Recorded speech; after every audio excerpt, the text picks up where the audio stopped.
Hello friends, welcome back to the my new video guys and my YouTube channel guys. Today friend we are going to talk about guys how can we enable reading mode setting in our phone and how can we use reading mode setting in our phone. Today I will show you in this video guys. So before starting video friend, first of all go and subscribe the channel guys, click the bell icon and like the video. So friends, now let's see how can we enable reading mode setting in our phone and how can we use it. Open your phone setting guys. First of all, after on phone setting guys, we will scroll it. Friends, you can see guys in your phone guys your display setting and brightness setting guys. Tap on display and brightness setting guys, then guys scroll it. So friends, you can see guys your reading mode setting guys. Reading mode adjust color and texture of your on your screen, allowing your eyes to relax.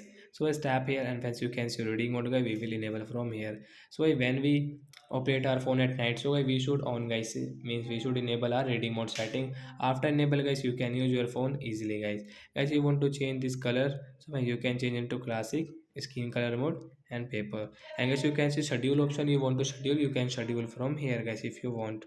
So like that guy, we will enable from here, we will of this schedule option.